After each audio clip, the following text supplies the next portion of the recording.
अभिव्यक्ति चैनल के नए रूप साहित्य पथिक में आप सभी का स्वागत है। मित्रों, आपने देखा होगा कि पिछले 3-4 एपिसोड से हम अपने विद्वान से बात कर रहे हैं एक रोचक विषय तंत्र पर। और उन्होंने हमें बड़े ही विस्तार से स्टेप बाय स्टेप हमारी भ्रांति को दूर करना शुरू भी किया है।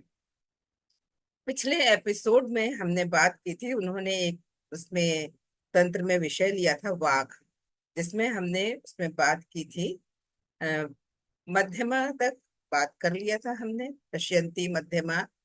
और जो है एक जो विषय रह गया था उस पे, वो था परा। और उन्होंने हमसे वादा किया था कि अगले एपिसोड में जब हम शुरू करेंगे तो वो यहीं से शुरू करेंगे, और फिर आगे स्टेप बाय स्टेप वो हमें समझाएंगे या बताएंगे कि वास्तव में तंत्र क्या है। तो आइए सबसे पहले अपने विद्वान डॉक्टर गौतम चटर्जी का अपने अंक में स्वागत करें, जो हमसे जुड़ रहे हैं वाराणसी से। तो गौतम जी, आपका इस अंक में स्वागत है। स्वस्ति शुभेच्छा। अब हमने तो बता ही दिया है आपको कि कहाँ से शुरू करना है। आपने वाक में परा छोड़ दिया था कि इसको अब अगले अंक में हम लेंगे, तो हम चाहेंगे कि आप यहीं से शुरू करें। परावाक उसे कहते हैं जिसे हम एक्सेस नहीं कर सकते, जिसके बारे में हम कुछ नहीं कह सकते। इस तरह से हम यहाँ विराम ले सकते हैं क्योंकि बोलना हो गया। क्योंकि परावाक पर कोई बात नहीं कर सकता। परावाक पर पराग मतलब ये जो बियॉन्ड है हमारे, उस पर हम कैसे बात करें। मुझे अभी जो दिख रहा है वो ये है कि एक प्रसन्नता का अभी मुझे एक प्रसन्नता मुझे विह्वल कर रही है आपसे बात करके। वो इसलिए कि मुझे उसमें आपकी मेरिट दिख रही है। मेरिट का मतलब हुआ कि इस संसार में बहुत से लोग हैं जो तमाम विषयों पर बात करते हैं, कोई ज्ञान पर और तंत्र पर, विधि पर, साहित्य पर बात नहीं करते। आप अभी जहाँ बैठी हुई हैं, उससे अगर आप बाहर निकलेंगे देखेंगे सब लोगों के अंदर जो चॉइस है, वो चॉइस है तमाशा की, जो उनको एंटरटेन कर, खाना पीना, घूमना, तमाम चीजों पर बात करना, दूसरों की आलोचना करना, निंदा करना, है ना। तो इसको हम लोग कह सकते हैं कि this is a transaction between body and bodies. शरीरों के बीच में जो ट्रांजेक्शन होता है वो तमाशा है संसार का। और जिनको ये पता है कि ये तमाशा एक दिन खत्म हो जाएगा या अभी अभी खत्म हो सकता है, वो इससे मुक्त होकर ज्ञान की ओर खातिर होते हैं। और वो फिर ज्ञान पर बात करते हैं, तंत्र पर बात करते हैं, और चाहते हैं कि हम हमारे अंदर से अज्ञान कम हो। तो ये चीज अगर अभी हो रहा है तो ये मुझे लगता है कि व्यक्ति की मेरिट है, या आपकी मेरिट है कि आप में ये इच्छा हुई कि इस विषय पर बात करें। और इसके लिए भी क्या होता है कि कोई पीछे से पुश करता है, सामने से पुश करता है। मतलब जो ज्ञान है, जो ईश्वर है, वो गुरु के रूप में आपको पीछे से पुश करता है, और बाहर से कोई दूसरा गुरु है जो सामने से पुल करता है। इसको ऐसे ही बोल सकते हैं कि लोग बाहर एक गुरु इसलिए चाहते हैं कि वो उसे ज्ञान दे, का मतलब हुआ वो उसे भीतर की ओर अंतर्मुखी करे। और अंदर जो गुरु होता है वही बाहर इसलिए भेजता है कि वो आपको बाहर से भीतर कर दे। ये कुछ सामान्य बातें दोहराई जा रही हैं जो मुझे लगता है बहुत जरूरी है, क्योंकि इसमें हम लोगों ने ये बात भी की थी कि लोग एक दूसरे को नीचा दिखाना क्यों चाहते हैं, ये क्या समझते हैं। हमने कहा था इसको देखने की जो दृष्टि है वो दृष्टि नहीं है, वो दृष्टिकोण है। दृष्टिकोण ये है कि आदमी में कॉम्प्लेक्स होता है, और उसके कारण से उसके अंदर अ, उसको पूरा करने के लिए, उस अपने अभाव की क्षतिपूर्ति करने के लिए वो जो कुछ भी करता है, वो उसको हम एरोगेंस कह सकते हैं, औद्धत्य कह सकते हैं, या दूसरों को छोटा करना कह सकते उस पर हम लोगों ने फिर दृष्टिकोण से दृष्टि की बात की कि ये जिसको हम लोग कह रहे हैं कॉम्प्लेक्स या कुंठा, क्या यही कारण है? तो हम लोगों ने देखा था कि यही कारण नहीं है। कारण है अभाव बोध। अभाव बोध क्या है कि मैं आपसे कम सुंदर हूँ, मैं आपसे कम प्रॉस्परस हूँ, मैंने जो कुछ भी मुझे इंद्रियां संसार में दिखा रही हैं उसमें मेरे पास बहुत कुछ नहीं है। आपके पास दो कार है, मेरे पास एक कार है। आपके पास एक कार है, मेरे पास एक कार भी नहीं है। आपके पास तीन साड़ी है, मेरे पास दो साड़ी है ना? और आपके बाल अच्छे हैं, मेरे बाल, किसी भी चीज को लेके जो चीज मेरे पास नहीं है, अभाव। ये तो हम लोग फ्रॉइड के कॉन्सेप्ट से अलग हो गए, यानी कि इंफीरियरिटी कॉम्प्लेक्स और सुपीरियरिटी कॉम्प्लेक्स। इसी को हम लोग बचपन से बोलते आ रहे हैं, वही सुने हैं, वही पढ़े हैं।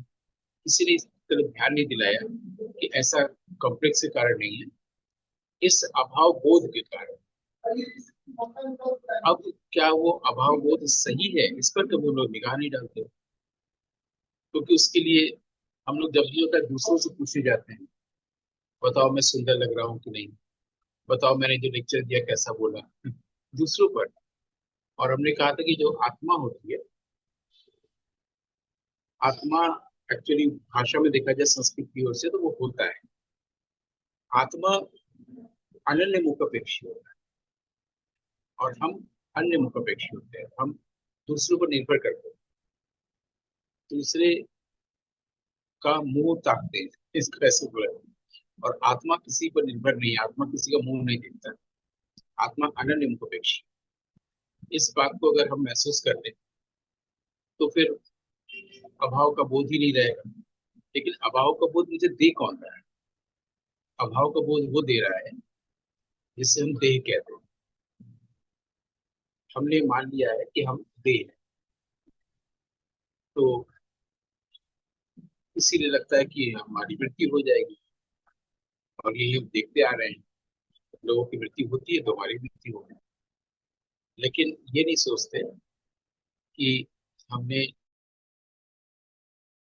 एक कपड़ा उतारा फिर भी तो हम हैं। या मैं अभी जहाँ बैठा हुआ हूँ, मेरे पीछे जो दीवार दिख रही है वो तो मैं नहीं हूँ, यानी मैं ये भवन नहीं हूँ, इस भवन में हूँ।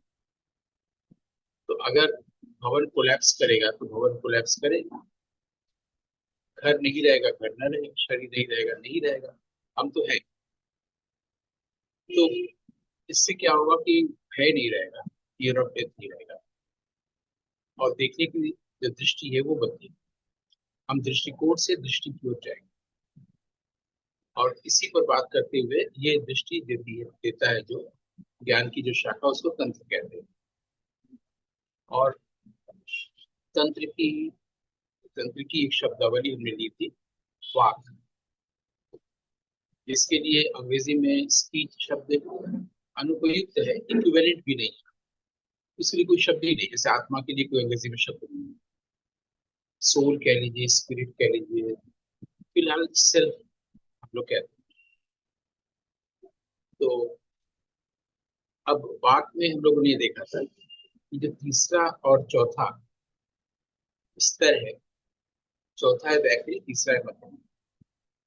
वैखरी जो हम भीतर सोच रहे हैं उसको जब आवाज देते हैं तो वैखरी है, और जो हम भीतर सोचते हैं वो मध्यमा है।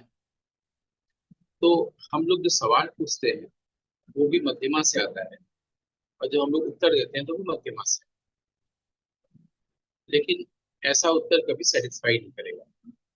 अगर कोई व्यक्ति कम ज्ञानी है और कोई व्यक्ति ज्यादा ज्ञानी, तो कम ज्ञानी यदि प्रश्न करेगा मध्यमा से, तो ज्यादा ज्ञानी भी यदि मध्यमा से उत्तर देगा तो वो प्रश्नकर्ता को कभी भी सेटिस्फाई नहीं करेगा। उसका कारण ये है, मध्यमा का मतलब है माइंड। मध्यमा वाणी वही माइंड। तो माइंड में वही है जो पहले हो चुका है। किसी भी नए के उन्मेष के लिए कोई जगह ही नहीं है। पहले से जो हो चुका है उसी को उधर दोहराएगा जो अधिक ज्ञानी है। लेकिन जो ज्ञानी है वो न कम है न ज्यादा है, वो जब भी बोलेगा तो पश्चंती वाक से बोलेगा, यानी माइंड जहाँ ड्रॉप। तो दो तरीके हैं कि मान लीजिए मैं आपसे प्रश्न करूं, जाहिर है मध्यमा वाणी से मैं प्रश्न करूंगा, आप ज्ञानी हैं तो आप पश्चिमी वाक से बोलेंगे। तो मध्यमा वाक से प्रश्न पूछा जाता है और पश्चिमी वाक से उत्तर दिया जाता है।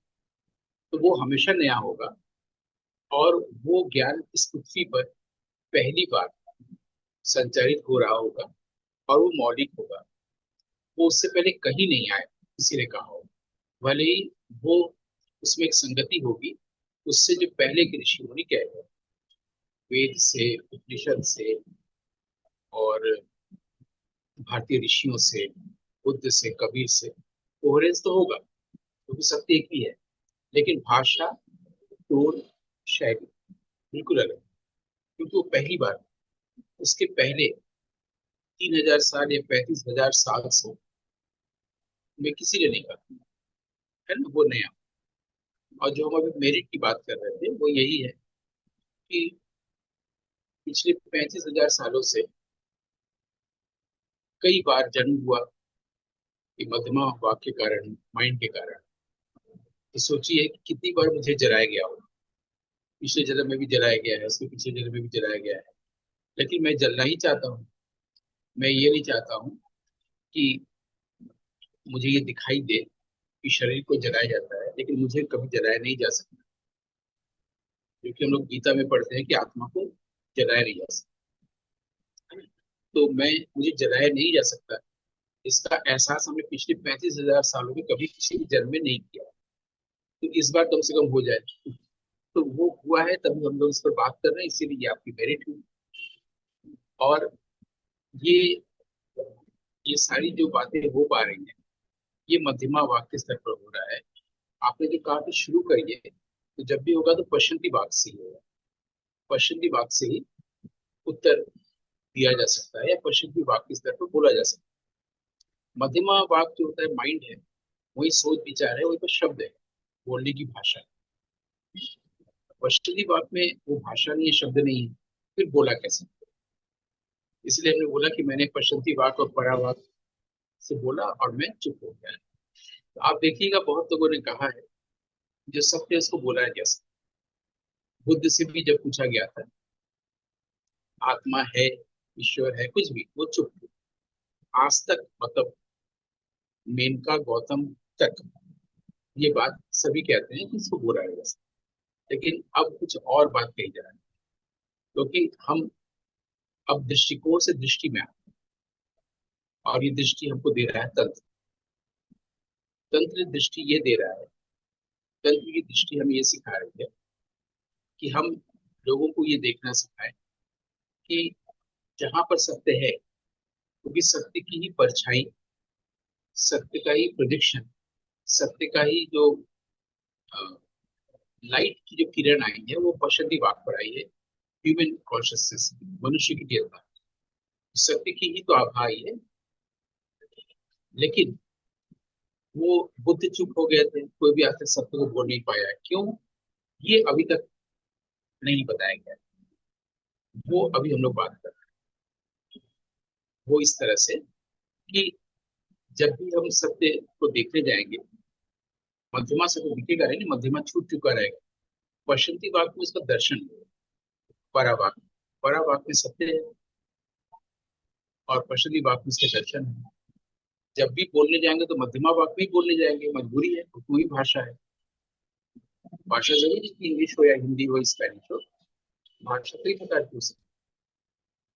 लेकिन हम जैसे ही मध्यमा वाक में आएंगे तो माइंड आ जाएगा, यहाँ पहले से सारी चीजें बनी पड़ी है, और ये जो कहने जा रहे हैं वो हमें पहली बार मेरे सामने उद्घाटित हुआ है। तो उसको इस भाषा में नहीं रखा जा सकता, इसलिए बुद्ध मौन हो गए थे, या कोई भी सत्य का जो संवाहक है वो मौन। एक्चुअली चुप है, बताने जैसा नहीं है ऐसा नहीं है, बता सकता है, लेकिन किस भाषा में बोले, क्योंकि वो पश्चिमी से मध्यमा में आते ही वो अपवित्र हो जाएगा ना। क्योंकि मध्यमा वाक जो है वो माइंड है, और वही तो सारी एक्टिविटीज है, सारी थॉट है। अब जो सुनेगा वो भी मध्यमा वाक से ही सुनेगा। जब मध्यमा वाक से सुनेगा तो सत्य को और इग्नोर करता रहेगा, झूठ करता रहेगा। इसलिए कबीर और सारे लोगों ने बोला कि सत्य को बोलते ही वो झूठ हो जाएगा, झूठ हो जाता है। लेकिन किसी कोई ये देखना नहीं सिखाता है, कैसे झूठ हो जाता है। आप बुद्ध हैं, आपसे हम पूछ रहे हैं बताइए सत्य, आप बोलिए हाँ है, लेकिन आप मौन रह गए। तो ये क्यों मौन रह जाना है, वो इस पर अभी बात है कि वो बड़ा स्तर पर है, मैक्सिमम पश्चिमी वाक पर बोल सकते हैं। हम मध्यमा वाक और बैटरी वाक वाक में सुनना चाहते हैं। तो फिर क्या हो, हमारे और उनके बीच में ट्रांजेक्शन कैसे हो? इसका मतलब वो जिस स्तर पर है, यानी कि पश्चिमी वाक के स्तर पर, मैं भी वहीं हो जाऊं। पश्चिमी वाक का मतलब है मौन, साइलेंस। जब मैं मौन हो जाऊंगा और आप बुद्ध हैं, आप भी मौन हैं, तो मौन में संवाद होगा, कम्युनिकेशन होगा। और मैंने कहा है कि उससे अधिक एलोक्वेंट कुछ नहीं। प्रकाश की गति अगर सबसे तेज है तो उससे ज्यादा मन की गति, और मन की गति से भी तेज कोई चीज है, वो है मौन। जो मौन की साधना करता है वो मुनि है, जो इसे देखता है वो ऋषि है। तो अगर मैं बुद्ध से संवाद करना चाहूँ तो मुझे पश्चिमी बाग पे आना पड़ेगा। वो पश्चिमी बाग में मुझसे बात कर लेंगे। इसीलिए जब दो योगी, दो सन्यासी, दो ऋषि मिलते हैं, वो बात नहीं करते। आपको मैंने शायद बताया हो ये दृष्टांत कि कबीर और रविदास से मिले थे। तो दोनों एक दूसरे से मिले थे और आंखों से आंसू गिर रहे हैं, क्योंकि दोनों में बात तो हो रही है। लोग देख रहे हैं वैखरी स्तर पर कि दो संत मिले हैं, दोनों के आंखों से आंसू गिर रहे हैं, यानी भीतर ही भीतर कोई बात हो रही है। तब तो कभी भी दो संत मिलते हैं तो बोल के बात नहीं करते हैं। वो या तो दो सिर मिलते हैं और एक्सप्रेशंस होते हैं, इमोशंस। दोनों की लगता है कि हम एक दूसरे से अलग थोड़े हैं। और ये दृश्य मैंने बचपन में देखा है। यहाँ आनंदमयी आश्रम में जहाँ मैं बैठा हुआ हूँ, ये उन्हीं का आंगन है। तो आनंदमयी में जब आती थी तो यहाँ पर एक विद्वान जो है, विद्वान हम उस अर्थ में कह रहे हैं जिस अर्थ में ऋषि या देवता या ईश्वर को कहते हैं, ये वही अर्थ है विद्वान का। तो गोपीनाथ कविराज जी हुए थे। वो मतानंद महिमा जब भी आती थी वो आते थे। तो जब उनके बीच में संवाद होना आरंभ होता था, उससे पहले एक चादर या पर्दा डाल दिया। जो और भक्त लोग आए हैं, हमारे परिवार के लोग जाते थे, हम लोग तो छोटे छोटे थे, तो वो पर्दा डाल दिया जाता था। मेरे अंदर कौतूहल लगा था, भले ही मुझे अभी तक याद है कि एक पीतल की छोटी सी कटोरी में मुझे वो लाई और चमचम ये सब दिया जाता था, छोटा बच्चा प्रसाद के लिए। लेकिन मुझे ये लगा था कि ये पर्दा क्यों डाल दिया गया है।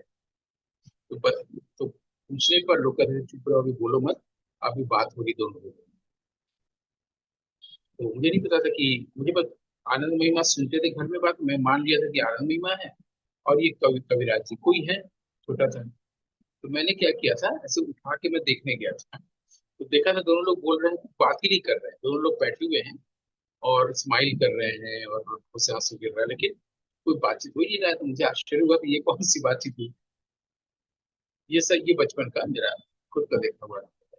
तो वो, अब इसी को हम तंत्र दृष्टि से बता पाए कि पश्चिमी वाक के स्तर पर जब भी बात हो तो वो बोल के तो होगी, उसमें ये साउंड तो होगा ही नहीं जिसको हम लोग वैखरी वाणी बोलते हैं, है ना। तो मुझे लगता है कि थोड़ा सा स्पष्ट हुआ भी कि तंत्र हमें किस तरह से दृष्टि देखता है चीजों को देख।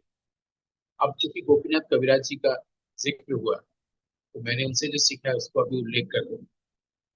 क्योंकि होता क्या है कि पश्चिमी वाक के स्तर पर बात करने का मतलब है कि मध्यमा वाणी अनुपस्थित हो गई, माइंड खत्म हो गया।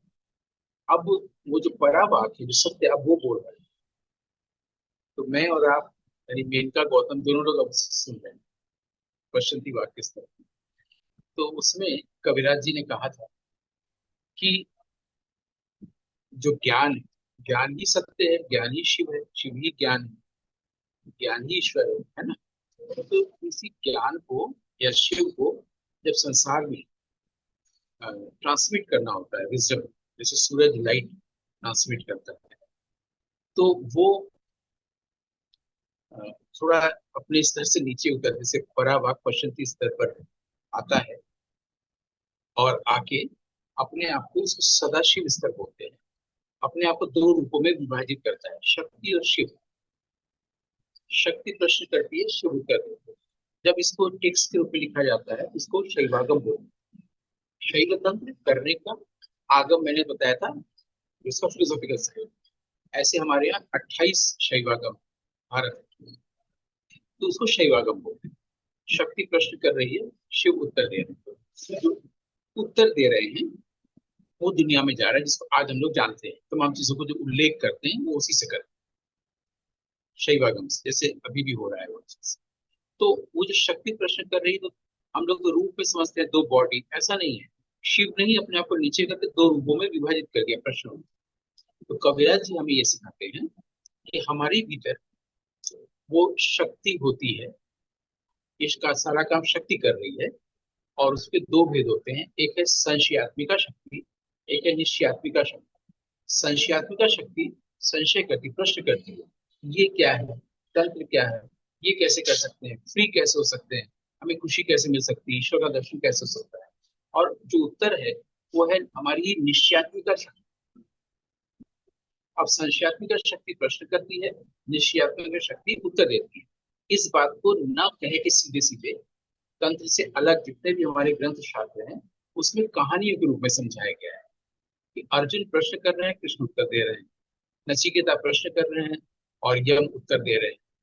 कात्यायनी प्रश्न कर रही है, याज्ञवल्क्य उत्तर दे रहे हैं। इसलिए हमारे यहाँ जितने भी ग्रंथ हैं वो सब संवाद की शैली में लिखे हुए हैं, डायलॉजिकल फॉर्म में लिखे हुए हैं। लेकिन इस बात को कोई बताता नहीं है कि हमारे भीतर का क्वेश्चनिंग माइंड है और आंसरिंग माइंड है। वो शिव और शक्ति में बात चल रही है। इसको हम तब देख सकते हैं जब हम मध्यमा वाक से पश्चिमी वाक में आ जाते हैं। अभी हम लोग पश्चिमी वाक में आकर क्या होता है इस पर बात कर रहे हैं। तो हमारे भीतर की चीजें होती है, उनको हमको देखना आना चाहिए। हमारे भीतर से अर्जुन प्रश्न कर रहा है, कृष्ण उत्तर दे रहे हैं, या शक्ति प्रश्न कर रहे हैं, शिव उत्तर दे रहे हैं। यहाँ तक हम लोग आ चुके हैं, स्पष्ट है। तो हाँ, बिल्कुल।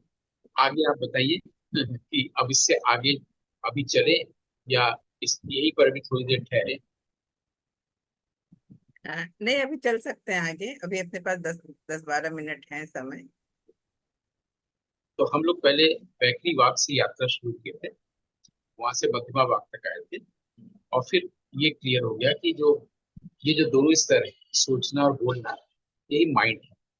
यानी हम लोग जो भी देखते हैं वो माइंड है, जो भी सुनते हैं वो माइंड है। हम लोग क्या देखते, तमाशा ही देखते हैं, और उसी में देखते हैं कि हम शरीर हैं, हम मर जाएंगे, और हमारे अंदर कॉम्प्लेक्स होता है। हम दूसरे को नीचा दिखाते हैं, छोटा करते हैं, एसोसिनेट करते हैं। वो नहीं हो पाता तो कैरेक्टर एसोसिएशन करते हैं। ये सब कुछ हम लोग माइंड के लेवल पर करते हैं।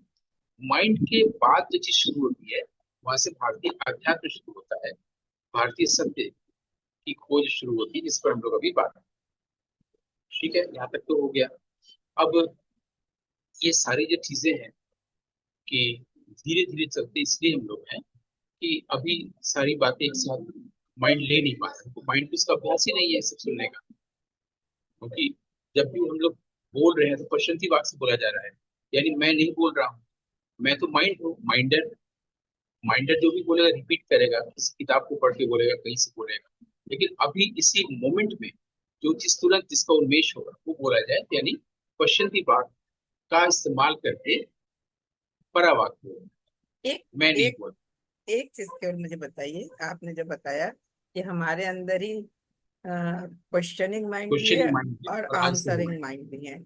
तो हम तो ये जानना चाह रहे थे कि जैसे एक ये वर्ग तो माना जाता है, जो पढ़े लिखे लोग हैं अगर इस विषय पे सुनेंगे उन्हें ये बातें समझ में आएंगी। ये एक अलग एस्पेक्ट हो गया। मेरा ये जानना मतलब है कि क्या हर व्यक्ति में ये होती है शिव और शक्ति, मतलब क्वेश्चनिंग माइंड और आंसरिंग माइंड, मतलब एक बच्चा हो या किसी भी वर्ग का हो, क्या सब में सभी में, ही है?